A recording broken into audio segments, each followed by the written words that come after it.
तो hello everyone, कैसे हैं आप लोग। मध्य प्रदेश प्राथमिक शिक्षक चयन परीक्षा 2025 में पर्यावरण सीरीज का ये 18वां वीडियो, जिसमें हम कर रहे हैं प्रैक्टिस हमारे PYQ सीरीज की, क्योंकि आयोग द्वारा पूछे गए प्रश्न बार बार दोहराए जाते हैं और हम इसके थ्रू क्वेश्चंस के थ्रू सारे कॉन्सेप्ट क्लियर करेंगे। और एक एक क्वेश्चन जो है हमारे यदि रिपीट होते हैं तो हमसे एक एक क्वेश्चन हमसे बन जाने चाहिए। आइए शुरू करते हैं आज की वीडियो। तो पहला प्रश्न है, विश्व के किन दो देशों में बड़ी संख्या में बांध हैं। तो सबसे ज्यादा जो डैम जो हैं किस देशों में है। तो इसका जो सही उत्तर है वह है भारत और चाइना में। विश्व में सबसे ज्यादा जो बांधों की संख्या है वो इन दो देशों में पाई जाती है। तो चूंकि ये प्रश्न जो है हमारे एक फैक्चुअल बेस्ड है, कुछ और इसी में देख लेते हैं कि सबसे ज्यादा जो सिंचाई नहरें हैं, नहर, ये भी प्रश्न आ सकता है कि सिंचाई नहरें सबसे ज्यादा जो हैं हमारे भारत में इसका जाल पाया जाता है। वहीं पर यदि कहा जाए कि नहरों का देश किसे कहते हैं, नहरों का देश, तो उसे पाकिस्तान को कहते हैं। भारत से कम ही है लेकिन फिर भी इसे नहरों का देश कहा जाता है, क्योंकि वहां पर नदियों की अपेक्षा में जो नहरों की जो है नंबर है वो बहुत ज्यादा है। क्योंकि पाकिस्तान में आपको पता है एक एक ही सबसे बड़ी नदी जो है सिंधु नदी है और उसकी सहायक नदी है, और उसी के थ्रू उन्होंने नहरें बना बना के अपने देश में जो है पानी की सप्लाई कर रखी है। तो नहरों का देश जो कहते हैं पाकिस्तान को, लेकिन सिंचाई नहरों का सबसे अधिक जाल जो है, नेटवर्क जो है, वो भारत में पाया जाता है। वहीं इसी से रिलेटेड एक और क्वेश्चन हमारा बन जाता है कि नदियों का देश किसे कहा जाता है, यानी सबसे अधिक जो है हमारे विश्व में नदियां कहाँ पाई जाती हैं। तो ये हमारा पड़ोसी बांग्लादेश में जो है इसे बोला जाता है क्या, नदियों का देश। 700 से अधिक जो है बड़ी नदियां हमारे इस बांग्लादेश में पाई जाती हैं, तो इसे नदियों का देश कहा जाता है। तो आई होप आपको क्लियर हो गया होगा। आगे देखते हैं, झील में दूसरा पोषी स्तर होता है। तो ये जो झील पारितंत्र है, लेक का पारितंत्र है, तो पहला तो हो जाते हैं वो जो उत्पादक हो गए, वहां के पौधे हो गए, प्लांट हो जाते हैं। दूसरे कहलाते हैं आपके जू प्लांक्टन या जंतु प्लवक। इसको हम एक पिक्चर से भी समझ लेते हैं। आपको ये पिक्चर दिख रही होगी, और ये इसमें जो क्या है, इसमें जो बना हुआ है वह है झील का एक पारितंत्र है। तो सबसे पहले जो आप यदि इसमें देखेंगे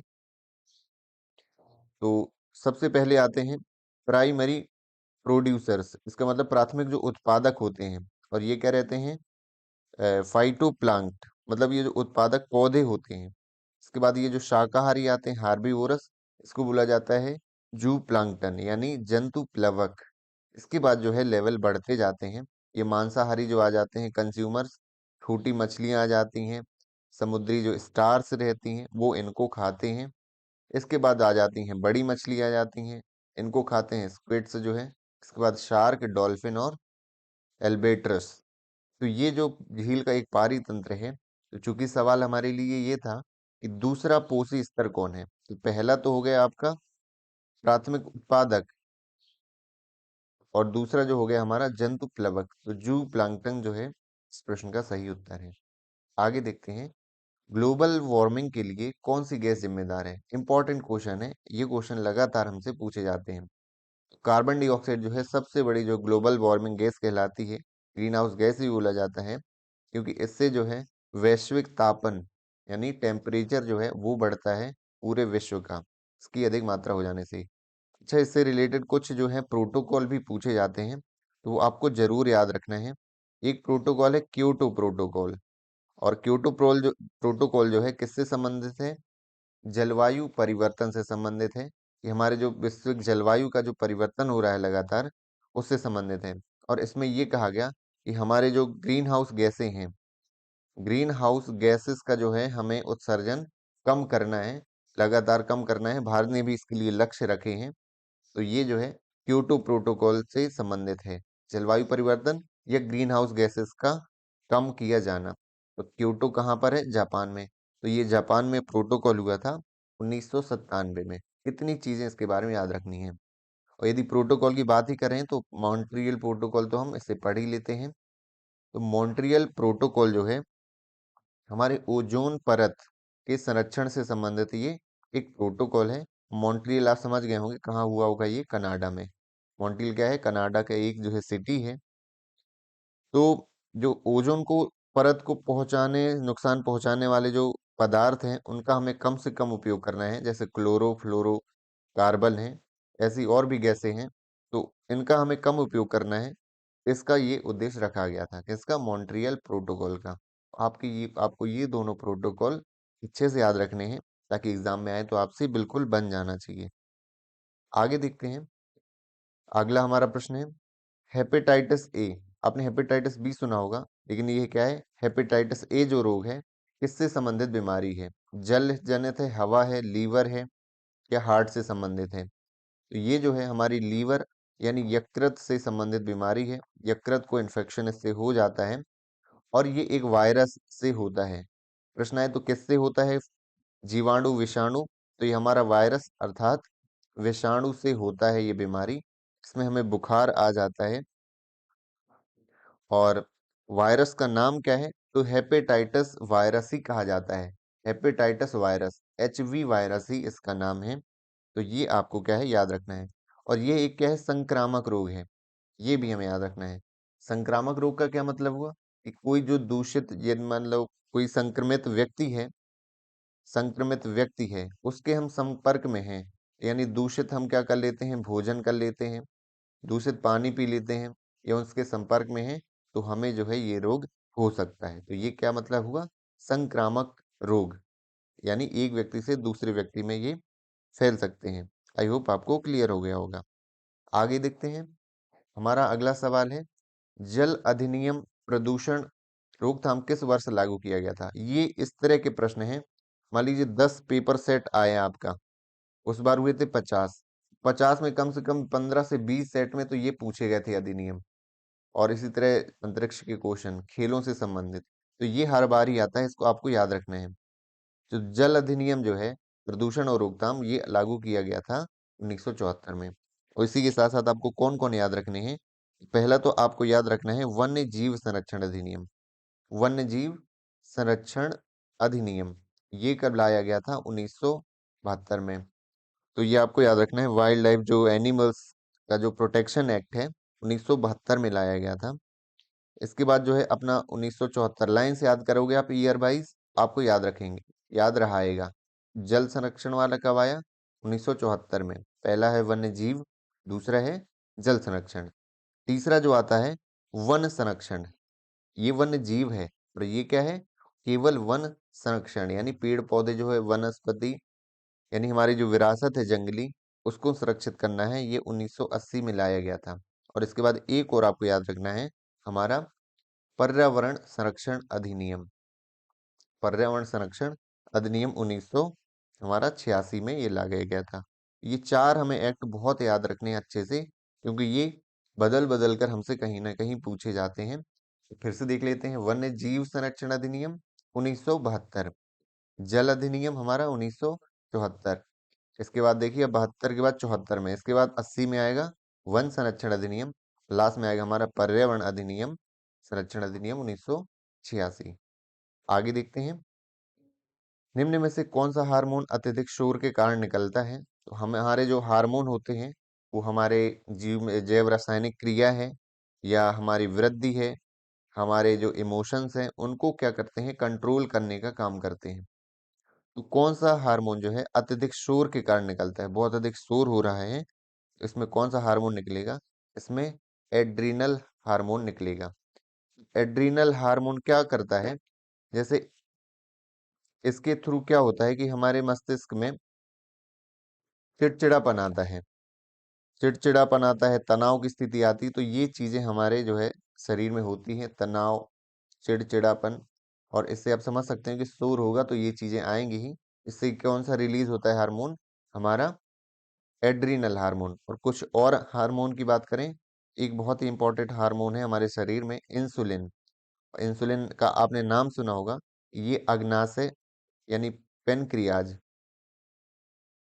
हमारे अग्नाशय से क्या होता है? ये रिलीज होता है, पेनक्रियाज से रिलीज होता है। और ये करता क्या है? ये हमारे जैसे ब्लड में क्या करता है? शुगर कंट्रोल करता है, ब्लड में शुगर कंट्रोल करता है। और जो हमने कुछ खाना खाया, खाद्य पदार्थों को ग्लूकोज में चेंज कर देता है, जिससे वो सरल भागों में टूट पाए और उससे हमें ऊर्जा मिल पाए। ये बहुत इंपॉर्टेंट है। इसलिए जब किसी को शुगर हो जाती है, इसका मतलब उसका इंसुलिन कम हो जाता है, तो उसको बाहर से ये लेना पड़ता है, इंसुलिन के इंजेक्शन लगते हैं उसको, आपने ये देखा होगा। इसके साथ एक और एच भी है हार्मोन, ये वृद्धि हार्मोन इसे कहा जाता है। ग्रोथ हार्मोन से आप इसका रिलेशन लगा सकते हैं। तो हमारे शरीर की वृद्धि के लिए ये उत्तरदायी होता है। और एक और महत्वपूर्ण है डोपामिन। डोपामिन क्या करता है, हमारे शरीर में जो इमोशंस हैं मस्तिष्क में, जैसे हमें खुशी होती है, संतुष्टि होती है ना, हमें कोई याददाश्त चीजें आती हैं, ध्यान हमारा केंद्रित होता है, तो ये डोपामिन का जो है ये इस हमारे हार्मोन के कारण होता है। इसलिए जब किसी को मान लीजिए बहुत टेंशन रहता है, तनाव रहता है, तो उसको इंजेक्शन लगाए जाते हैं डोपामिन के, ताकि उसे अच्छी नींद आ सके। तो ये आपको याद रखना है। तो हमने अभी हार्मोन देखा है एड्रीनल, इंसुलिन और डोपामिन, यही आपके इंपॉर्टेंट है। प्रोजेस्टेरॉन जो है ये आपका प्रजनन एक हार्मोन कहलाता है, तो ये आपको याद रखना है। आगे देखते हैं, प्राथमिक स्तर पर ईवीएस का शिक्षण सबसे अधिक महत्वपूर्ण पहलू कौन सा है? कि प्राइमरी में हम जब ईवीएस पढ़ा रहे हैं, तो इसका जो है गतिविधियों और विकास, कौशल का विकास, मूल्यांकन में सफलता, विज्ञान की बुनियादी अवधारणा, या प्राकृतिक, सामाजिक, सांस्कृतिक वातावरण से जोड़ना। तो देखिए ये जो प्रश्न आते हैं कॉमन सेंस बेस्ड रहते हैं, वो आपको अपने आप पता चल जाना चाहिए कि कौन अधिक सही उत्तर है। तो ऑप्शन नंबर जो डी है कि प्राकृतिक और सामाजिक सांस्कृतिक वातावरण से जोड़ना जो है हमारा ईवीएस शिक्षण का एक महत्वपूर्ण पहलू है। आगे देखते हैं, स्कूल से घर जाते समय राहुल ने घास से बना घोंसलों को देखा, घास से बने रहते हैं, ऊपर नरम टहनियां, जड़ें, ऊन, बाल और रुई थे। तो राहुल ने किन चिड़ियों का घोंसला देखा है? तो ये क्या है, इंडियन रॉबिन। तो इंडियन रॉबिन जो है उसका घोंसला इसी तरह का रहता है कि घास से बना रहता है, नरम टहनियां रहती हैं, जड़ें, ऊन और बाल और रुई, ये सब क्या रहते हैं, इसके घोंसले में यूज होते हैं। और आप यदि पिक्चर में भी देखना चाहते हैं तो आप देख सकते हैं, जो इंडियन रॉबिन है उसके आप ये अंडे देख सकते हो। घास फूस का यूज किया है, टहनियों के ऊपर रखे हुए हैं अंडे, और नॉर्मल इसी तरह का घोंसला है आपका। कहीं ऊन, बाल, जड़ें, यही सारी चीजों का उपयोग करके ये जो है अपना घोंसला बनाता है। आगे देखते हैं, तो कौन सा पक्षी है जो कैक्टस के पौधों के कांटे के बीच या मेहंदी की बाड़, यानी कुल मिला के झाड़ियों या उन पे जो है कांटों के बीच में अपना घोंसला बनाता है? इन चारों में से जो है इसका जो है डव पक्षी जो है इसका सही उत्तर है। ये पक्षी जो है यहाँ पर घोंसला बनाता है। आपने एक इसका ट्रेंड देखा होगा कि कोई टॉपिक यदि हमारे आयोग ने ले लिया है, तो उस प्रश्न पत्र में कम से कम 4 से 5 प्रश्न उसी टॉपिक से ये पूछते हैं। तो फिर से देखिए, घोंसले से संबंधित प्रश्न है कि घोंसला बनाने के लिए पेड़ के अंदर छेद करता है, तो कौन सा पक्षी है? तो कॉपर स्मिथ जो है हमारा, जो कटफोड़वा कहलाता है, कटफोड़वा या कटफोड़वा भी बोलते हैं, आपने देखा होगा कि एकदम कॉपर स्मिथ भी बोला जाता है। ये पक्षी जो है पेड़ के अंदर छेद करता है घोंसला बनाने के लिए। आगे देखते हैं, मार्बल कैंसर, ये तो एक कॉमन सेंस बेस्ड है। मार्बल का मतलब होता है हमारा संगमरमर, यानी संगमरमर को जो है क्या हो जाता है, कैंसर यानी रोग हो जाता है। संगमरमर किससे प्रभावित होता है? एसिड रेन से। ये आपको अच्छी तरह से पता है। ये हमारे आसपास जो है, जैसे नाइट्रोजन डाइऑक्साइड गैस है, सल्फर डाइऑक्साइड गैस है, जो किसमें मिलके पानी में मिल जाती है, कैसे? ऊपर आसमान में जाकर, अंतरिक्ष में जाके वाटर से क्रिया करके जो है फिर एसिड रेन हो जाता है। क्या हो जाता है? एसिड का फॉर्म कर लेते हैं ये अम्ल बना लेते हैं। और जब वर्षा होती है तो उस वर्षा को क्या बोला जाता है? अम्ल वर्षा बोला जाता है। और ये जो अम्ल वर्षा है, इसे संगमरमर से बनी हुई इमारतें, जैसे कौन सी है सबसे बड़ी इमारत हमारे आसपास? ताजमहल। ताजमहल को सबसे ज्यादा यदि इफेक्ट हुआ है वो अम्ल वर्षा से हुआ है। इसकी जो चमक आपकी 200 साल पहले थी, वो अब जाके बहुत ज्यादा धूमिल हो गई है, यानी पीलापन आ गया उसमें। उसका कारण क्या है? एसिड रेन है, अम्ल वर्षा है। तो ये इस प्रश्न का उत्तर हुआ आपका। ये प्रश्न जो है बहुत इंपॉर्टेंट है, पूछा जाता है। चेरनोबिल दुर्घटना जो है ये एक परमाणु संबंधित दुर्घटना है। तो पहले तो इसका उत्तर जान लेते हैं, परमाणु। और ये जो दुर्घटना है ये आपकी 1986 में रूस में हुई थी। कहाँ हुई थी? रूस में। रूस का जो परमाणु रिएक्टर है, वहाँ जो परमाणु परीक्षण चलते हैं, परमाणु रिएक्टर जो है प्रक्रिया के दौरान जो है वो फट गया था। उससे क्या है, पूरी बिल्डिंग तो गिरी गई, लेकिन आसपास का 4 किलोमीटर का एरिया जो है, पूरा जो है जंगल वहाँ का खत्म हो गया था। जंगल जो है उसका नष्ट हो गया था। पूरे में लाल भूरे कलर का जो है डस्ट आ गई थी, और विकिरण जो है इतनी अधिक मात्रा में था, विकिरण इतनी अधिक मात्रा में था कि वहाँ के जो पशु पक्षी हैं, इवन जो है 100 लगभग 100 जो है मनुष्य भी इसमें, ह्यूमंस भी क्या हुए गए थे, प्रभाव मारे गए थे। इसके साथ साथ जो कई जो है लाखों की संख्या में इनके जो है शरीर विकृत हो गए थे। बौना पनाना, विकलांगता होना, विकिरण का ये प्रभाव जो है पड़ता है शरीर में। और उसके बाद उनकी जो संततियां हैं, यानी उनकी जो संतानें हैं, वो भी विकलांग पैदा हुई थी कई कई दशकों तक। तो ये जो है एक बड़ी घटनाओं में से मानी जाती है, इसलिए एग्जाम की दृष्टि से आपका इम्पोर्टेंट भी है। तो ये जो है आपको याद रखना है। आगे देखते हैं। लाख लाख आपने जाना जाना होगा। लाख जो है, लाख की सील लगाई जाती है। आपने देखा होगा, सील जब किए जाते हैं, सरकारी कोई डॉक्यूमेंट है, तो लाख से जो है यूज किया जाता है कि एक बार सील लग जाती है तो फिर वो निकलती नहीं, सीधे ब्रेक होती है। तो लाख जो है जटिल राल युक्त पदार्थ है। कौन सा सूक्ष्म कीट द्वारा उत्सर्जित होता है? तो ये आपको एक फैक्ट है, याद रखना है कि हमारे देश में जो है लेसिफर लक्का जो प्रजाति का एक कीट है, लेसिफर लक्का जिसका नाम है, वो क्या उत्पन्न करता है? लाख उत्पन्न करता है। वहीं जो है बॉम्बैक्स मोरी जो है, ये क्या उत्पन्न करता है? ये रेशम पालन के काम आता है। यानी रेशम जो कीट है, उसकी जो ये प्रजाति है बॉम्बैक्स बोरी, ये भारत में सबसे ज्यादा पाई जाती है, और इससे क्या होता है? रेशम का उत्पादन होता है। तो इन्होंने अगला प्रश्न यही पूछ लिया है कि शहतूत का जो रेशम है वो किससे प्राप्त किया जाता है? तो ये बॉम्बैक्स मोरी से प्राप्त किया जाता है। आपको दो याद रखने हैं। क्या? एक याद रखना है, थोड़ा टेक्निकल वर्ड है, लेसिफर लक्खा, और एक क्या है? Bombyx mori.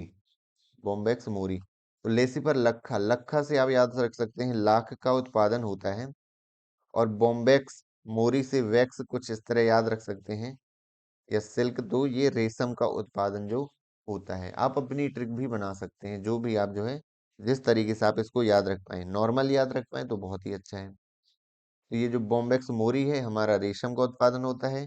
लेसिफर लक्खा जो है उससे लाख का उत्पादन होता है। आगे देखते हैं। हमारे इंडिया में परमाणु हथियार परीक्षण कब हुआ? तो हमारे इंडिया में लगभग 1974 के पहले 5 देश ऐसे थे जो परमाणु हथियार का परीक्षण कर चुके थे और उनके पास था। तो ये हथियार हमारे लिए भी होना जरूरी है। किस लिए? रक्षा की दृष्टि से। हम किसी पर वार नहीं करते हैं पहले से, लेकिन हमें अपनी सेफ्टी के लिए परमाणु परीक्षण, परमाणु हथियारों का होना बहुत आवश्यक है किसी देश के लिए। तो 1974 में हमारे देश में जो है इसका परीक्षण किया था। और हम कहाँ करेंगे परीक्षण? पोखरण में हमने, राजस्थान में इसका परीक्षण किया था, क्योंकि वो एकदम बंजर इलाका है, रेगिस्तान वाला है। वहाँ आम लोगों से दूर किया था हमने। और उस समय यदि सरकार की बात करें तो इंदिरा गांधी सरकार, इंदिरा गांधी का जो है प्रधानमंत्री थी उस समय। तो ये परीक्षण जो है उस समय किया गया था। तो ये आपको याद रखना है। और इस परीक्षण, कई बार पूछा जाता है कि भारत का जो परमाणु हथियार परीक्षण है, उस परीक्षण का नाम क्या रखा गया था? इसको, तो इसको बोला जाता है क्या? स्माइलिंग बुद्धा। ये आपको जरूर याद रखना है। इस प्रोजेक्ट का जो नाम दिया गया था स्माइलिंग बुद्धा, यानी स्माइल करते हुए जो बुद्ध की जो प्रतिमा है, उसको बनाया गया था इसका प्रतीक चिन्ह। आगे देखते हैं। निम्नलिखित में से कौन 2022 में स्पेस एक्स मून मिशन के लिए फंड देगा? पहली बात जो है, स्पेस एक्स जो है ये किसकी है? एलन मस्क की जो है कंपनी है। एलन मस्क की जो है एक कंपनी है, और अंतरिक्ष सेवाएं ये जो है प्रदान करती है। अंतरिक्ष की जो है अन्वेषण का काम करती है। प्लस इस समय इन्होंने स्पेस टूरिज्म भी जो है ओपन कर दिया है। तो यानी आदमी स्पेस को जाना चाहते हैं घूमने, तो इस कंपनी के थ्रू जो है जा सकते हैं, स्पेस एक्स के थ्रू। लेकिन इसका एक मून मिशन है, यानी चंद्रमा पर जो है मनुष्यों को भेजना। तो इसके लिए फंडिंग कौन देगा? ये 2022 का क्वेश्चन है। इन्हीं की कंपनी है, ये है डॉग कॉइन। तो जब ये खुद की कंपनी है तो डॉग कॉइन जो है इसको फंडिंग करेगी। ये जो है आपको याद रखना है, एक सिंपल सा जो है एक फैक्ट है। कौन सा इसमें से जो सैटेलाइट है राष्ट्रीय संचार व्यवस्था, रेडियो प्रसारण और डेटा संप्रेषण में सहायक है? तो इसका जो सही उत्तर है वह है हमारा एप्पल सैटेलाइट। तो इसका यदि फुल फॉर्म हम जाने, एप्पल सैटेलाइट का फुल फॉर्म है Ariane passengers passengers payload payload experiment. तो एक्सपेरिमेंट जो है ये किया गया था, इस हमारे भारत इससे जो है बाद में जो है ये सफल रहा है। और भारत की जो है संचार व्यवस्था जो है टेलीकम्युनिकेशन, रेडियो जो प्रसारण या कोई डेटा में भेजना होता है, तो ये जो है हमारा बहुत काम में आता है, हमारा एप्पल जो सैटेलाइट है। और इसके साथ साथ ये देखें इनसेट भी जो है हमारा, ये दूर संचार का काम करता है। दूर संचार का भी ये काम करता है, स्पेशली जो मौसम विज्ञान है। अब मौसम हमें पता चल जाता है कि बारिश होने वाली है, बरसात, तो ये इनसेट के द्वारा पाया जो है हमें पता चलता है।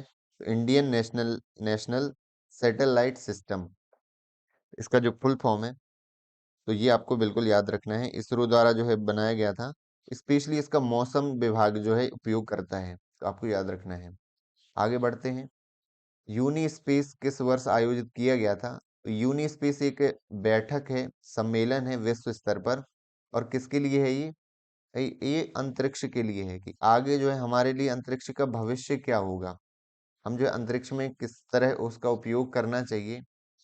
तो ये जो यूनी स्पेस तृतीय जो इसकी बैठक हुई है, ये जो हमारी बैठक हुई है 1999 में, इसका सही उत्तर हमारा क्या है? 1999। और उद्देश्य वही रखा गया है कि मानव जो सुरक्षा है, विकास है, इसके लिए हम जो है अंतरिक्ष का हम किस प्रकार से उपयोग कर सकते हैं, ये हमारा क्या है, इसका उद्देश्य रखा गया था। तो ये आपको फैक्टर याद रखना है, और यूनी स्पेस जो बैठक है 1999 में हुई थी। आगे देखते हैं। ज्वार बाजरा रागी, आपने देखे होंगे ये जो ज्वार बाजरा रागी है, ये मोटे अनाज जो है, ये तीनों ही इसके सही उत्तर हैं। 1 2 3। ज्वार बाजरा रागी किस में आया आता है? ये मोटे अनाज में, मोटे अनाज में ये आता है। अब आपने सुना होगा मोटे अनाज को क्या बोला जाता है? माइलेट्स भी बोला जाता है, मिलेट्स। तो भारत का जो है ये जो है प्रोजेक्ट भी है, मिशन भी है, मिलेट्स को बढ़ावा देना। सब सरकार ने सब्सिडी तक देना शुरू कर दी है कि 10 रुपए पर केजी जो है अनाज पर सब्सिडी दे रही है, आपका जितना उत्पन्न होगा जो मिलेट्स का उत्पादन करता है। अब इतना मिलेट्स का उपयोग हम क्यों करते हैं, क्यों करना चाहिए? क्योंकि ये जो होता है, इसमें जो है विटामिन्स तो पाए जाते हैं, मिनरल्स भी पाए जाते हैं, साथ में जो इम्पोर्टेंट चीज है वो है ग्लूटेन फ्री। Gluten free. जबकि हम गेहूं और चावल ये चीजें देखें, तो इसमें क्या पाया जाता है सबसे ज्यादा? ग्लूटेन। और ग्लूटेन जो है ये ऐसा तत्व है जो हमारे शरीर में फैट बढ़ाता है, ऊपर से जो खाना है उसकी एक लुगदी बनाता है, मतलब इकट्ठा करके रखता है। तो चिपचिपापन भी रहता है। क्या रहता है? चिपचिपापन। जबकि ये क्या रहता है, ये खाने के तत्व अलग अलग हो जाते हैं, इसका डाइजेशन आसान रहता है, पाचन करना इसका आसान रहता है। इसमें जो है फिर ग्लूटेन फ्री है, इसका मतलब जो हमारी ब्लड फैट कम होगा, फैट लॉस में हेल्प करता है, शुगर कंट्रोल रहती है। तो इसलिए इतना ज़्यादा इसको प्रमोट कर किया जा रहा है हमारी इंडियन गवर्नमेंट के द्वारा। ज्वार बाजरा रागी ये जो है मोटे अनाज में आता है, इसमें मक्का भी शामिल हो जाएगा, तो ये भी इसमें आएगा हमारा। आगे देखते हैं। क्रिकेट के खेल में पिच की लंबाई कितनी होती है? तो क्रिकेट खेल के ग्राउंड को जो पिच होती है, ये जहाँ 3 विकेट रहती हैं और यहाँ 3 विकेट रहती हैं, इस पिच की लंबाई जो रहती है वो 22 गज की रहती है। आपने देखा होगा जो बच्चे खेलते रहे होंगे, कि हम लोग जो है पिच को बनाते थे, कहीं भी हम लोग खेल लेते थे, तो नापते थे तो कैसे? हम कदमों से 22 कदम नाप लेते थे, और वहां एक जगह इधर विकेट लगा दी, एक इधर लगा दी। तो इसकी लंबाई कितनी होती है? 22 गज की रहती है। अब देखिए खेल से संबंधित क्वेश्चन है, आगे देखते हैं। डबल फॉल्ट शब्द किससे संबंधित है? ये जो है टेनिस से संबंधित है। टेनिस का एक नेट लगा रहता है, बाकी इधर ग्राउंड रहता है पीछे। तो यदि कोई मान लीजिए सर्विसिंग कर रहा है, तो वो फाउल हो गया, या तो नेट में लग गई बॉल, या कहाँ ग्राउंड के बाहर गई, और दूसरी बार उसको मौका मिलता है करने का, दोबारा भी इसी तरह हुआ तो इस तरह 2 बार गलतियां करने को क्या बोला जाता है? डबल फॉल्ट बोला जाता है। तो ये किससे संबंधित है? टेनिस से। तो इससे देखिए हमें क्या पता चल रहा है कि हमें खेलों को पढ़ना है और खेलों से संबंधित जो शब्द हैं उसको पढ़ना है और इसी के साथ हमें मैदानों को भी तैयार कर लेना है कि अलग-अलग खेल के जो मैदान हैं उन्हें क्या कहा जाता है। तो ये आपको बिल्कुल बहुत अच्छे से याद रखना है। जैसे हम कुछ देख लेते हैं, पिच जो होता है वो हम क्रिकेट के मैदान को कहते हैं। क्रिकेट की जो पिच खेलने की लंबाई रहती है और आगे देखते हैं फील्ड भी कह सकते हैं। ट्रैक जो है, ट्रैक में क्या होता है? एथलेटिक्स रहते हैं। एथलेटिक्स रेस भी हो सकती है। कोर्ट जो होता है वो किसका कहते हैं? किसका जो खेलने का मैदान को कोर्ट कहा जाता है? वो होता है बैडमिंटन का। आपने यदि खेला होगा। टेनिस का क्या कहा जाता है? कोर्ट कहा जाता है। फील्ड किसके मैदान को कहा जाता है? फुटबॉल हो या हॉकी हो या पोलो हो, इसके मैदानों को क्या कहा जाता है? फील्ड। और एक इम्पॉर्टेंट जो है, ये पूछा गया है कई बार एग्जाम में कि बेलोड्रम, बेलोड्रम जो है किसके मैदान को कहते हैं? तो साइकिलिंग। आपने जो साइकिलिंग देखी होगी, साइकिल की रेस होती है, उसके मैदान को क्या कहते हैं? बेलोड्रम कहा जाता है। वहीं बोर्ड में जो है आपने क्या खेला होगा? Table tennis. टेबल टेनिस आपने खेला होगा। टेनिस रहता है पर टेबल के ऊपर खेलना पड़ता है तो उसे बोर्ड कहा जाता है जहां पर हम खेलते हैं, बोर्ड कहते हैं। वहीं रिंग भी जो आप यूज होता है कुश्ती में होता है। कुश्ती होती है, रेसलिंग होती है या बॉक्सिंग होती है, उसे क्या कहा जाता है? रिंग। रिंग के अंदर होती है बॉक्सिंग। तो ये जो है आपको बहुत अच्छे से याद रखना है क्योंकि ये प्रश्न जो है पूछे गए हैं अलग अलग प्रश्न पत्रों में। तो खेल भी हमारे लिए इम्पोर्टेंट टॉपिक हो जाता है। तो किसे खेल खेलने का लाभ माना जाता है? तो इसका जो सही उत्तर है वह हमारा शारीरिक फिटनेस और मानसिक स्थिरता में सुधार करने में मदद करता है। खेल क्या करता है? हमारा हेल्थ तो सही है, मानसिक स्थिति भी इससे सुधरती है। बाकी कार्यालय कार्य के साथ समय प्रबंधन, बाकी इसके सही उत्तर हो सकते हैं, लेकिन जो हमें सबसे अधिक जो सही है, नजदीक है, वो हमें इसका सही उत्तर मानना पड़ेगा। आगे, एक शिक्षक के रूप में हमें यह जानना जरूरी है कि योजना की सफलता या विफलता को समझने के लिए पाठ योजना पर चिंतन करें। Lesson plan to understand the success and failure of the plan, तो ये बिल्कुल इसका सही उत्तर है। आगे देख लेते हैं।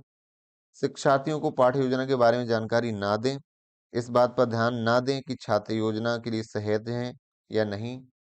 छात्रों को बिना किताबों को पढ़ने के लिए प्रोत्साहित करें। सही उत्तर जो है हमारा ए है कि हम जो प्लानिंग ले जा रहे हैं उस जो हमारी सक्सेसफुल होगी या अनसक्सेसफुल होगी उसके लिए क्या करना है? हमें पाठ योजना पर चिंतन करना है। और इसमें एक और रिव्यू सिस्टम भी रहता है। रिव्यू का मतलब है हमने पाठ योजना तैयार की है, ये मैं आपको एक पेडागोजिकल एस्पेक्ट बता रहा हूँ। ये कहीं ना कहीं प्रश्न में आपसे पूछा जाएगा। पाठ योजना यदि हमने तैयार की है वो कक्षा में फेल हो जाती है, मतलब वो उस तरह से काम नहीं कर रही, तो हमें क्या करना पड़ेगा? हमें घर जाकर चेक करना पड़ेगा कि हमारी पाठ योजना में क्या कमी रह गई है कि जो है वो काम नहीं की। क्या हमने सभी बच्चों को ध्यान में नहीं रखा है?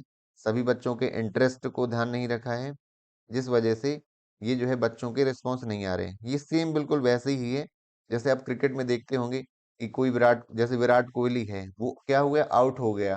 अब वो क्या करता है? घर जाके ये वहीं पर रिव्यू देखता है कि उसने ऐसा कौन सा शॉट खेला है कि जिसकी वजह से जो है वो आउट हो गया है क्रिकेट बैट से। तो ये जो है रिव्यू सिस्टम जो है हमारा, रिवीजन कह सकते हैं या हमें पुनरावलोकन कह सकते हैं, वो जो है हमारे हर क्षेत्र में काम में आता है जहां भी हम असफल होते हैं। ये पेडागॉजी का पार्ट भी है। आगे देखते हैं। ये आपको बहुत अच्छे से प्रश्न याद होगा कि आगमन विधि, इसका तो उत्तर ही इसमें लिखा है। देखिए आयोग ने इसका उत्तर भी लिख दिया है जो इसकी हिंदी है, और यही तो यहाँ ऐसा करना नहीं चाहिए था कि 1 नंबर फ्री का मिल गया सबको, क्योंकि ये आयोग द्वारा लिए गए ये प्रश्न है और इंग्लिश में इन्होंने ब्लैंक्स दे दिया, हिंदी में ब्लैंक दिया ही नहीं है। तो आगमन विधि जो है विशिष्ट से सामान्य है, निगमन समान से विशिष्ट है, तो यही सीधा उत्तर हो जाता है हमारा। बाकी आपको इसके बारे में पता ही है कि आगमन विधि को बहुत सारे नाम जो है अलग अलग नामों से हमारा पूछा जाता है। कि जो आगमन विधि है इसको हम मूर्त से अमूर्त बोला जाता है कि जो चीजें हमें दिखाई देती हैं, जो नहीं दिखाई देती उसकी तरफ हम बढ़ते हैं। ज्ञात से अज्ञात की ओर बोला जाता है। इसको हम बाल केंद्रित भी बोला जाता है। बाल केंद्रित क्यों? क्योंकि ये जो है विशिष्ट से सामान्य की ओर बढ़ती है आगमन विधि। यानी जो मूर्त चीजें हैं जो उन्होंने देखी हैं, उसके बाद जो है जो अमूर्त चीजें हैं जो नहीं दिखाई देती हैं उसकी ओर बढ़ते हैं। ज्ञात यानी उदाहरण के बाद जो है किसी नियम तक ये पहुंचते हैं, और करके सीखना इस पर जो है जोर देते हैं। वहीं बात करें जो है निगमन विधि जो है, ये जो है नियम से उदाहरण की ओर रहती है। नियम से उदाहरण की ओर रहती है। अज्ञात से ये ज्ञात की ओर रहती है। जो चीजें नहीं पता यानी फॉर्मूला बता दिया, उसके बाद उसके एग्जाम्पल बताए।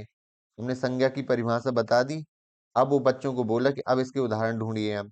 तो पहले नियम बताना पड़ता है, फिर बाद में उसके एग्जाम्पल। बड़ी कक्षाओं के लिए ज्यादा इंपॉर्टेंट है निगमन। आगमन जो है ज्यादातर प्राथमिक कक्षाओं के लिए इंपॉर्टेंट रहती है।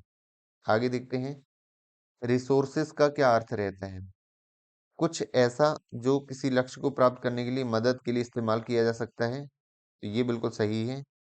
ऐसा जो आवश्यक ना हो उसे संसाधन नहीं कहेंगे। कुछ ऐसा जो लक्ष्य प्राप्त करने के लिए मदद नहीं करता है, तो ये भी नहीं कहेंगे।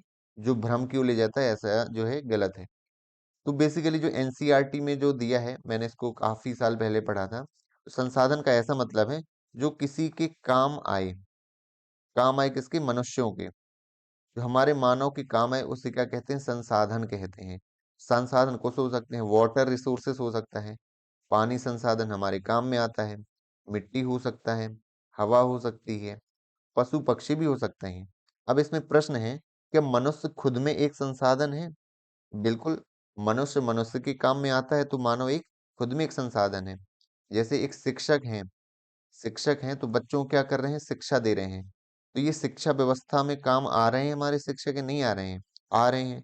शिक्षक स्वयं क्या है? एक संसाधन है। शिक्षक क्या है? मानव ही तो है। तो मनुष्य खुद भी एक संसाधन है, जिसे क्या बोला जाता है? मानव संसाधन।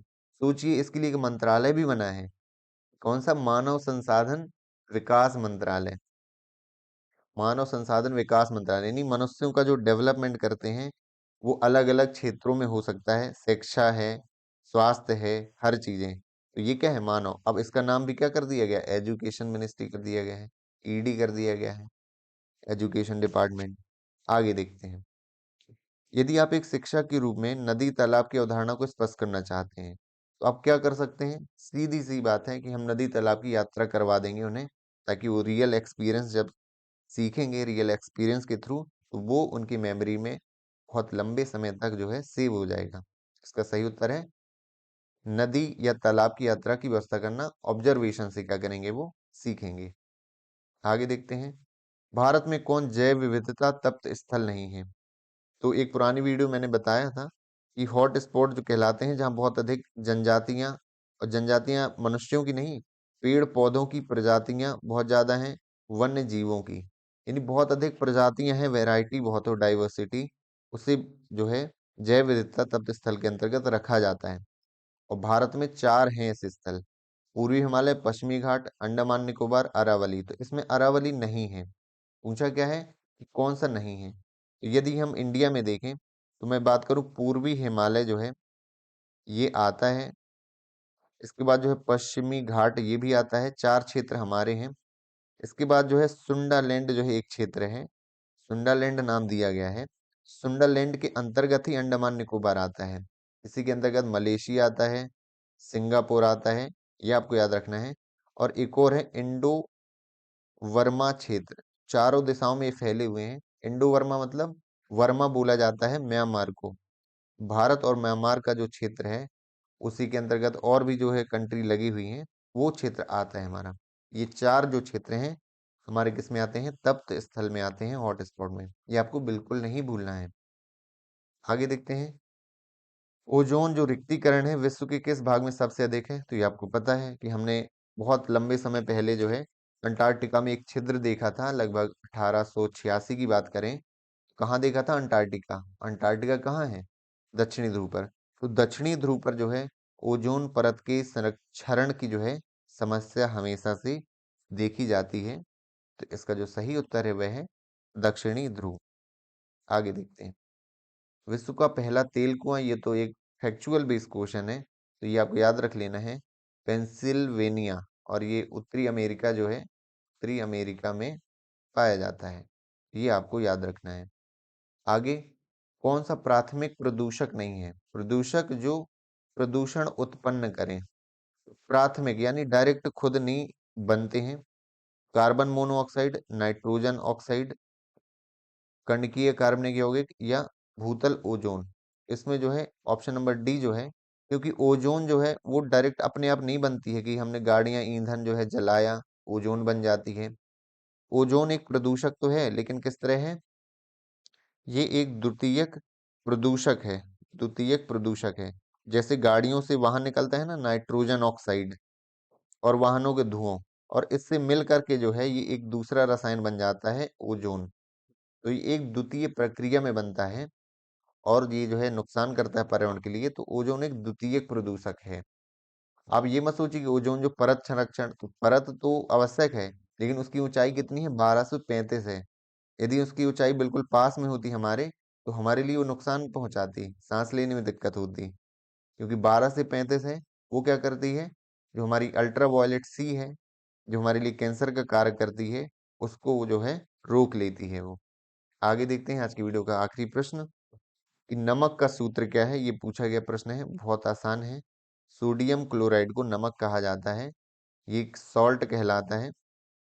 तो ये आपको याद रखना है, NaCl। बाकी ये जो है ग्लूकोज का है, वाटर का है, ये कार्बन डाइऑक्साइड का है, ये आपको बहुत अच्छे से पता होगा। आई होप आपको आज की वीडियो समझ में आई होगी। और यदि आपको लगता है कि मैं मेहनत कर रहा हूँ आप लोगों के लिए, तो वीडियो को जरूर लाइक किया करिए।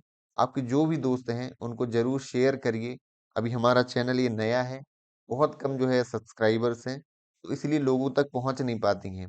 कई बार मैं कमेंट देखता हूँ तो कुछ लोग तो कहते ही हैं कि सर पहले वीडियो नहीं मिली। इसलिए उनको शेयर कर दिए जो आपके दोस्त तैयारी कर रहे हैं, ताकि उनका भी कवर होता जाए टाइम टू टाइम। और आपको भी कवर करना है, स्किप नहीं करना है कि ये मैं कल कर लूंगा वीडियो। एक ही वीडियो, एक या दो वीडियो डेली डालता हूँ, 40 मिनट की, 30 मिनट की रहती है। इसको डेली कवर करते जाइए, और मैं गारंटी लेता हूँ कि आपके कॉन्सेप्ट इतने मजबूत हो जाएंगे 2 महीनों में, कि जो है पूरा जो है आपका कवर हो जाएगा। और एक और मैं अभी वीडियो ला रहा हूँ, जो आपके 5 रूल रहेंगे, जो आपको MP टेट एग्जाम को क्वालिफाई कराएंगे। इन 5 नियमों का आप ध्यान रखेंगे अगले 2 महीनों तक, आपका जो है MP टेट एग्जाम क्लियर करने से कोई नहीं रोक सकता है। ये नियम जो है अभी मैं अगली वीडियो में आपको बताऊंगा, ये वीडियो लाऊंगा, आपके लिए बेहद इंपॉर्टेंट रहेगी। Thank you so much for watching this video. मिलते हैं अगली वीडियो में।